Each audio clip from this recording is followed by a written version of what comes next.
Trading বার্তায় আপনাদের সকলকে স্বাগত জানাচ্ছি। আর কালকের ভিডিও দেখে আপনারা জেনেই গেছেন যে আমি একটা সিরিজ চালু করেছি ইন্টারডে ট্রেডিং স্ট্র্যাটেজির জন্য, এবং তারই এটা সেকেন্ড পার্ট। আর আজকে আমরা একটা সুন্দর স্ট্র্যাটেজি নিয়ে ডিসকাস করব। আর যারা ফার্স্ট পার্টটা দেখেননি সেটা অবশ্যই দেখে নেবেন। ইন্টারডে ট্রেডিং এর জন্য স্টক সিলেকশনের একটা খুব সহজ পদ্ধতি। আর আজকের স্ট্র্যাটেজি শুরু করার আগে প্রিভিয়াস ভিডিওতে আমি কি ডিসকাস করেছিলাম তার একটা ছোট্ট করে সামারি দিয়ে দিই। ওখানে বলেছিলাম যে প্রথমে আপনি মার্কেট ট্রেন্ডটা বোঝার চেষ্টা করবেন, যে পজিটিভ না নেগেটিভ সেটা বুঝবেন কি করে। নিফটি ব্যাংক নিফটি পজিটিভ না নেগেটিভ সেটা দেখবেন। তারপরে দেখবেন প্রত্যেকটা সেক্টর কি বুলিশ নাকি বেয়ারিশ, সেটা দেখে আপনি ডিসাইড করবেন যে মার্কেট পজিটিভ নাকি নেগেটিভ। ঠিক আছে, যদি পজিটিভ হয়, যে সমস্ত স্টক বুলিশ সাইডে 2% থেকে 3% মুভ দিয়েছে তার মধ্যে থেকে বাছাই করার চেষ্টা করবেন। আর মার্কেট সেন্টিমেন্ট যদি নেগেটিভ হয় তাহলে বিয়ারিশ সাইডে যে 2% থেকে 3% মুভ দেওয়ার স্টক তার মধ্যে থেকে বাছাই করবেন। আর তার প্রসেসও আমি ওই ভিডিওতে বলে দিয়েছিলাম। তবে আপনারা চাইলে টপ গেনার বা টপ লুজার বা মোস্ট অ্যাক্টিভ বা টপ ট্রেন্ডিং এই সমস্ত জায়গা থেকেও কিন্তু স্টক চুজ করতে পারেন। তবে চেষ্টা করবেন 2 থেকে 3%-এর মধ্যে যে মুভমেন্ট দেওয়ার স্টক সেইগুলো চুজ করবেন, এবং তারপরে সেটাকে 1 ডে টাইম ফ্রেমে, তারপর 1 আওয়ার, দেন 15 মিনিট, এই 3টে টাইম ফ্রেমে চেক করবেন তার কোথায় রেসিস্টেন্স লেভেল, কোথায় সাপোর্ট লেভেল, এবং সেই সঙ্গে অপশন চেন দেখে তার ওয়াই বিল্ড আপ দেখবেন যে সেখানে ওয়াই রেসিস্টেন্স কোথায় বা সব থেকে বেশি বিল্ড আপ কোথায় হয়েছে। তো সমস্ত কিছু দেখে যেটা দেখবেন যে খুব ভালো টার্গেট দিতে পারে এবং তার টার্গেটটা অনেকটাই পাওয়া যেতে পারে, সেই রকম স্টক দেখে বাছাই করবেন। তাহলে আপনার স্টক সিলেকশন প্রসেস কমপ্লিট। এবার আসি স্ট্র্যাটেজি নিয়ে। স্ট্র্যাটেজির কথা বলতে গেলে সবার প্রথমে আপনাকে বুঝতে হবে যে একটা স্টক ধরুন মুভমেন্ট দিচ্ছে, দেওয়ার পরে মেবি আপনি হতে পারে এন্ট্রি করার পরে বা এন্ট্রি করার আগেই তার 3-4 রকমের মুভমেন্ট হতে পারে। কি কি? একটা হতে পারে কিছুক্ষণ মুভমেন্ট দেওয়ার পরে সেখান থেকে ফল করে গেল। 2 নম্বর কি হতে পারে, কিছুক্ষণ মুভমেন্ট দেওয়ার পরে রিট্রেসমেন্ট নিয়ে আবার মুভমেন্ট দিল, সেরকম হতে পারে। নেক্সট কি হতে পারে, কিছুক্ষণ মুভমেন্ট দেওয়ার পরে সেখানেই সাইডওয়েজ হয়ে গেল।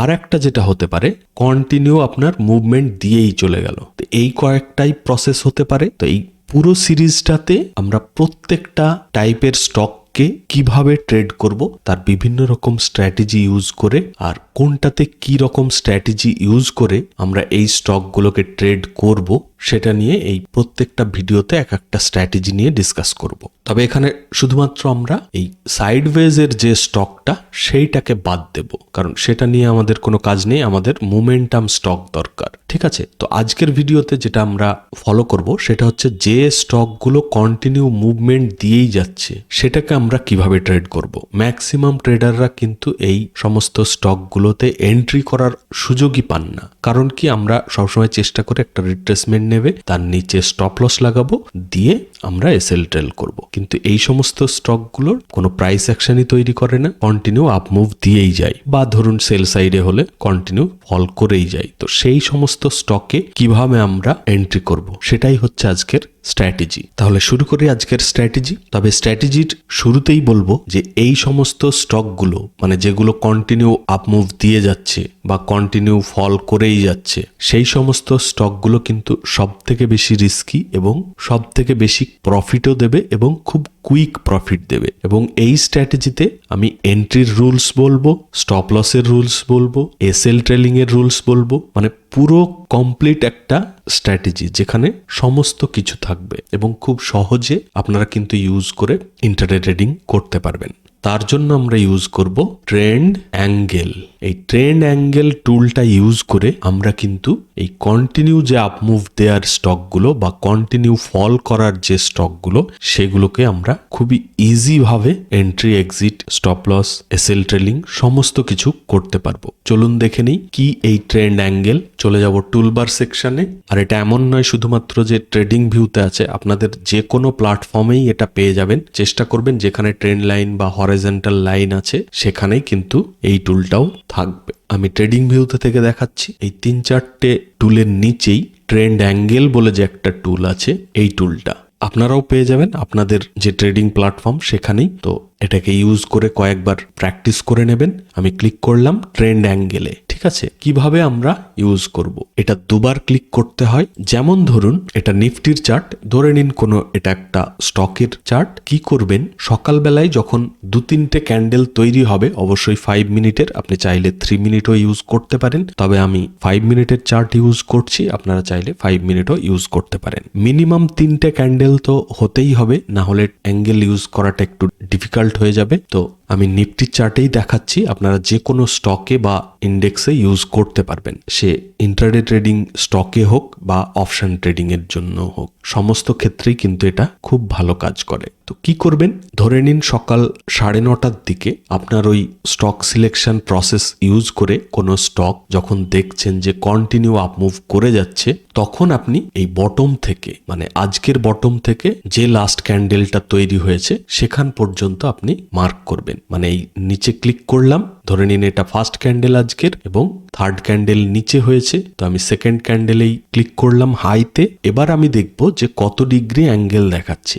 যখন আপনার এই অ্যাঙ্গেলটা মিনিমাম 45 ডিগ্রি প্লাস হবে, মানে 45 ডিগ্রির বেশি যখন হবে, তখন আপনি এই স্ট্র্যাটেজি ইউজ করে ইজিলি এন্ট্রি করতে পারবেন। এবার কথা হচ্ছে এন্ট্রি তাহলে কখন করব, মিনিমাম 3টে ক্যান্ডেলের পরে আপনি এন্ট্রি করতে পারবেন। মানে এখানে যেমন 2টো ক্যান্ডেল যদি ধরি, যে সকালবেলায় 2টো ক্যান্ডেল হয়েছে, থার্ড ক্যান্ডেলটা রেড হয়েছে, বাট এই রেডটা যেন প্রিভিয়াস ক্যান্ডেলের নিচে ক্লোজ না করে। যদি এই রেড ক্যান্ডেল প্রিভিয়াস ক্যান্ডেলের নিচে ক্লোজ করে, তাহলে কিন্তু এই স্ট্র্যাটেজি ইউজ করা যাবে না, ঠিক আছে।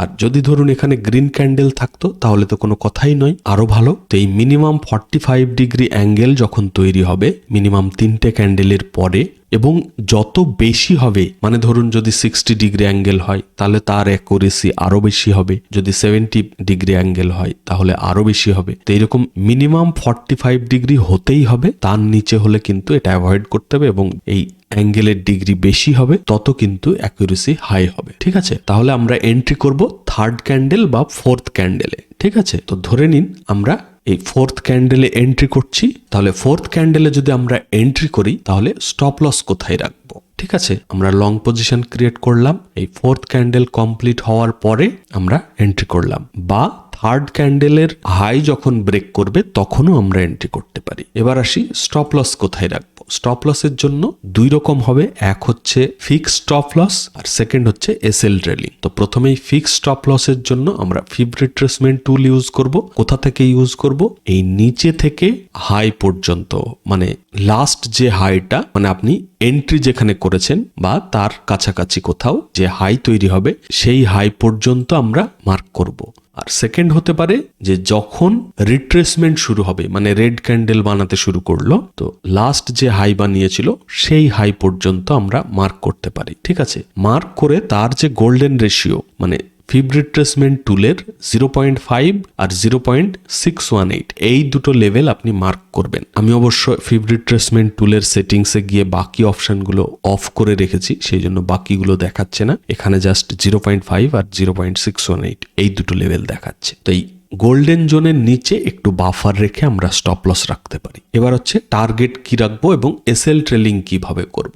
ম্যানুয়াল যদি টার্গেট বলতে চান বা ফিক্সড টার্গেট যদি বলেন, তাহলে 1:2 আমরা রেশিও রাখবো। আমাদের স্টপ লস হচ্ছে ধরে নিন এইরকম জায়গায়, ফিব রিট্রেসমেন্ট টুলের নিচে একটু বাফার রেখে, এবং টার্গেট রাখবো 1:2 মিনিমাম, ঠিক আছে, রাখলাম। তো হয় আপনারা 1:2 পুরো কোয়ান্টিটি বুক করে নেবেন, আর না হলে এসএল ট্রেলিং করবেন। প্রত্যেকটা ক্যান্ডেলকে আপনাকে লক্ষ্য রাখতে হবে। যখন কোনো ক্যান্ডেল প্রিভিয়াস ক্যান্ডেলের নিচে ক্লোজ করবে, মানে এমন নয় যে রেড ক্যান্ডেল বানালো মানেই আপনি এক্সিট করলেন, সেটা নয় কিন্তু। যেমন ধরুন এখানে একটা রেড ক্যান্ডেল তৈরি হয়েছে, এখানে কি আমরা এক্সিট করব না, কারণ তার প্রিভিয়াস ক্যান্ডেলের লো হচ্ছে এই লেভেলটা, এটা হয়তো লো এর কাছাকাছি গেছিল বাট ক্লোজ করেছে উপরে, তাহলে এখানে এক্সিট করছি না। আমরা এক্সিট করব কোথায়, এই ক্যান্ডেলটা দেখি, এটাও কিন্তু এক্সিট করার জন্য নয়, কারণ প্রিভিয়াস ক্যান্ডেলের লো হচ্ছে এই লেভেলটা, বাট নিচে তো আসেইনি, ইভেন ক্লোজ করেছে উপরে। যদি এই ক্যান্ডেলটা এরকম নিচে এসেও উপরে ক্লোজ করতো, তবুও কিন্তু আমরা এক্সিট করতাম না।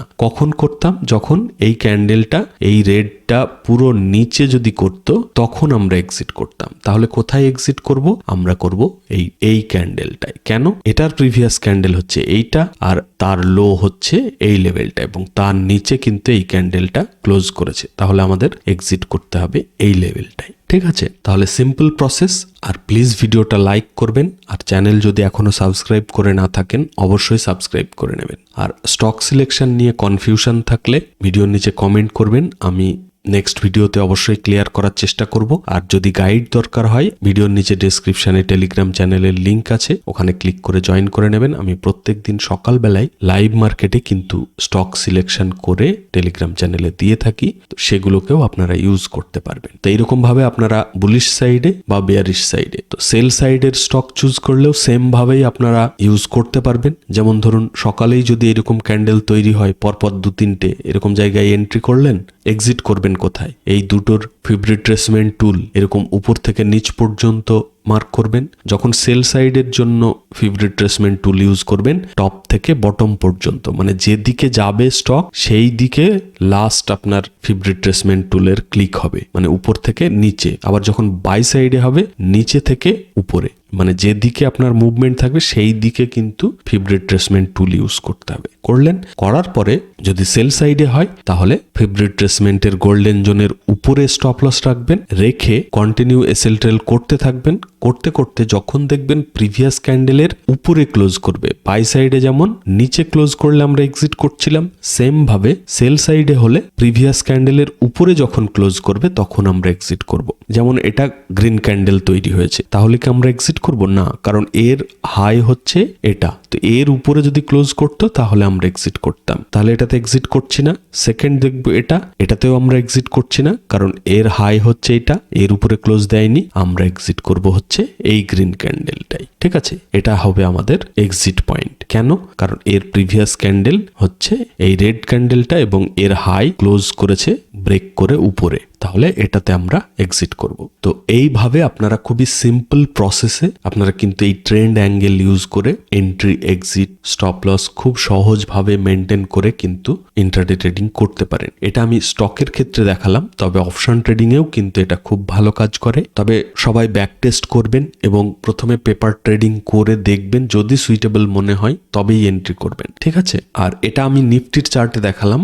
আপনারা যে কোনো স্টকের ক্ষেত্রে যেটা কন্টিনিউ মুভ দিচ্ছে, আপনারা ট্রেন্ড অ্যাঙ্গেল ইউজ করে দেখবেন। 45 ডিগ্রির বেশি যখনই অ্যাঙ্গেল তৈরি হবে, সেই স্টকে কিন্তু খুব ভালো হাই চান্স যে ভালো একটা মুভমেন্ট দেওয়ার। ঠিক আছে, তো সবাই প্লিজ লাইক করবেন, আর চ্যানেল যদি এখনো সাবস্ক্রাইব করে না থাকেন অবশ্যই সাবস্ক্রাইব করে নেবেন। আজকের ভিডিওটা বড় করলাম না, খুব সুন্দর স্ট্র্যাটেজি, আপনারা সকলে ব্যাক টেস্ট করবেন। আর এই সিরিজের পরের স্ট্র্যাটেজির জন্য ওয়েট করবেন, পরপর আসতে থাকবে। মোটামুটি 5-6টা মতো স্ট্র্যাটেজি থাকবে এই সিরিজে, এবং স্টক সিলেকশন তো আগেই বলে দিয়েছি। এসএল ট্রেলিং নিয়েও প্রত্যেকটা স্ট্র্যাটেজিতেই ডিসকাস করব, প্লাস লাস্টে একটা এসএল ট্রেলিং নিয়েও ভিডিও বানিয়ে দেব। তো এখানে ভিডিওটা শেষ করছি। আপনারা সকলে ভালো থাকবেন। Thank you, bye by.